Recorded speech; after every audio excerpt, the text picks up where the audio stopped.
Terima kasih Yang Berhormat. Kan saya jemput Yang Berhormat Datuk Wira Dr. Muhammad Haftar. Assalamualaikum warahmatullahi wabarakatuh. Terima kasih Tan Sri Yang di-Pertua dan Syabas kerana air tangan Tan Sri ya. Maka kita hari ini mempunyai suatu rang undang-undang yang perlu diluluskan setelah dibuat revision dengan izin dan diperkenankan oleh Yang di-Pertuan Agong. Mudah-mudahan usaha ini akan dapat membantu hasrat sebenar kita di Malaysia ini supaya koperasi, pergerakan koperasi menjadi penyumbang ketiga, the third force dengan izin kepada ekonomi negara selepas kerajaan, swasta, koperasi. Ya. Cumanya realitinya hari ini koperasi punya turnover ya Menteri lebih kurang 45 bilion setahun Tan Sri ya. Berbanding dengan kita punya KDNK negara 1.3 trilion, maka jumlah yang dijana oleh koperasi ini hanya antara 3 hingga 3.5% daripada KDNK. Macam mana kita nak meletakkan koperasi sebagai pihak ataupun kuasa ketiga ekonomi dalam negara? Sebab itu pada satu ketika kita telah mencadangkan supaya turnover ataupun perolehan daripada koperasi ini paling tidak dalam masa 3-4 tahun daripada 3-4 tahun yang lepas ya mencapai 60 bilion.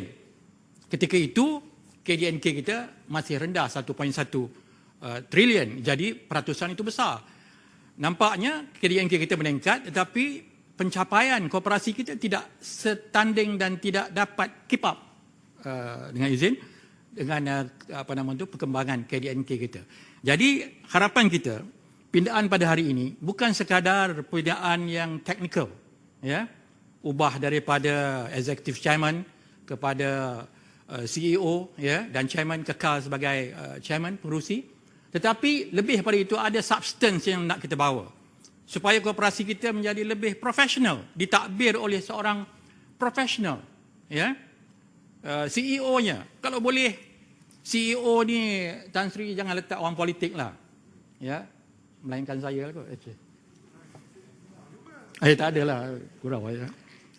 Kalau boleh non-political ya, biar dia seorang yang memang dikenal pasti sebagai pentadbir perniagaan ke organisasi ke yang memang layak ya untuk menjalankan tugas-tugas ketua CEO lah ya, Chief Executive Officer dengan izin. Sebab itu perubahan ini penting ya supaya dia tumpu. Kalau bolehlah seorang CEO ini memang mahir dalam selok-belok koperasi lagi baik ya, tidak menjadi kesalahan kerana rang undang-undang kita pindah pun membolehkan paling tidak ya 2 orang daripada 6 yang dilantik oleh menteri itu orang yang terlibat ataupun orang yang pakar mahir dalam koperasi. Ada yang berpandangan patutnya 6 orang tu Tan Sri semua daripada koperasi. Saya risau juga ya kalau kerana kadang-kadang koperasi kita ni ada naungan-naungan besar dia yang mungkin menguasai ya. Jadi saya fikir 2 orang daripada 6 yang dilantik oleh menteri ini mempunyai keupayaan dan memahami urusan koperasi itu menasabah dan mencukupi ya. Biar mereka duduk sekali dan chairman seperti yang disebutkan tadi memikirkan tentang dasar. Dia akan cuba mengarus perdanakan pemikiran kerajaan of the day dengan izin ya, yang nakkan contohnya kita nak tingkatkan pendapatan, nak menjadikan koperasi ini sebagai medan peruncitan contohnya ya. Kita ada 16,000 hampir Tan Sri koperasi ini banyak ya, tetapi sedarakah kita bahawa perolehan tadi itu yang 45 bilion itu dicapai oleh 10% of the koperasi ya. Yang besar-besar saja koperasi yang besar, bank rakyat itu memang hasil atau perolehannya banyak ya. Kemudian mungkin koperasi Risda ke yang besar atau Felda atau National Land Financing, itu koperasi yang besar. Mereka menyumbang 90%, 80% daripada pendapatan koperasi. Yang lain di mana? Yang 16 ribu tadi ni. Yang ini kita kena bina.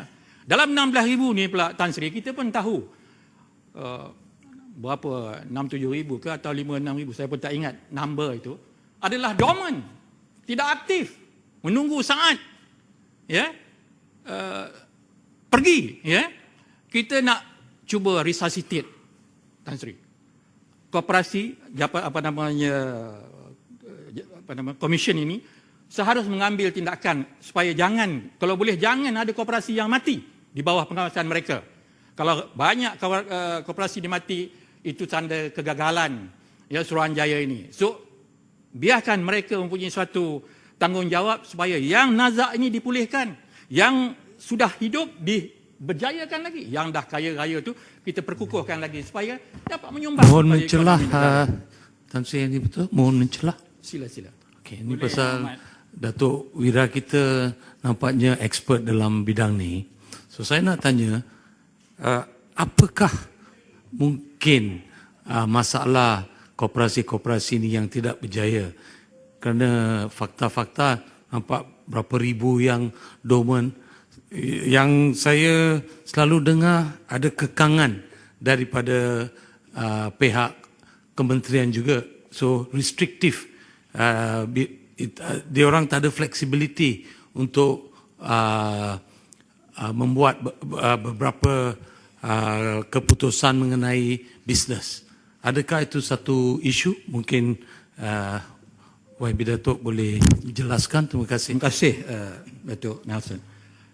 Apa juga halangan-halangan yang ada? Saya percaya memang ada mungkin halangan sedikit ataupun mungkin pengurusan koperasi itu sendiri. Pada masa penubuhan bersemangat, Tan Sri, bersemangat. Kumpul 5-60 orang satu kampung buat. Dah dapat kumpul modal, hilang semangat tersebut. Jadi saya minta supaya Suruhanjaya ini dan juga mana-mana badan naungan koperasi angkasa contohnya melihat ke dalam untuk memastikan koperasi ini benar-benar peranan supaya ia menjadi macam koperasi di Sepanyol, di Jepun, memang memberikan sumbangan bukan hanya kepada KJNK tapi kepada ahli-ahlinya dan penduduk tempatan dengan pengeluarannya, pertaniannya, barulah ceria sebagai sumber ekonomi yang ketiga bagi Malaysia. Ramai yang sedang menunggu nak menjadi penyumbang KJNK yang ketiga ni, Tan Sri, termasuk sekarang ini bab membangunkan tanah wakaf dan sebagainya. Itu juga berebut position itu. Jadi kalau kita lambat, koperasi akan ketinggalan, dia menjadi tidak relevan, tidak mendapat satu tarikan kepada rakyat. Terima kasih, Tan Sri, saya mohon menyokong. Terima kasih, Yang Hormat. Saya memang tertarik dengan hujah Yang Hormat. Saya jadi Menteri Koperasi ni 17 bulan saja. Saya mempunyai Doctor in Business Administration. Saya boleh melaksana. Tapi perancangan tu bermula dengan transparansi, accountability, itulah sebabnya rang undang-undang ni dibawa ke sini. Jadi ujah Yang Hormat tu memang very relevant. Bakal dilaksana. Tetapi proses itu sendiri adalah makan masa yang panjang. Bayangkan saya merancang pada tahun 2021, sekarang baru 2023 baru bil datang kat sini. Kalau kita lihat benda ni, kenapa dia terlalu lama macam tu? Bukan proses, bukan salah kementerian, tapi salah tu. Soalan ahli koperasi business background saya 100% bersetuju.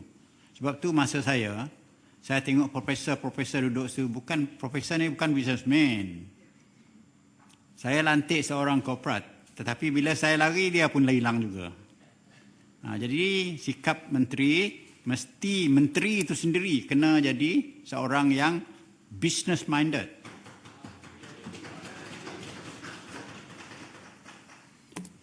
Jangan kacau, jangan suruh saya lah berhujah pula. Tapi soalan koperasi ni very close to my heart. Minta izin cakap orang putih sikit. Saya sekarang menjemput Yang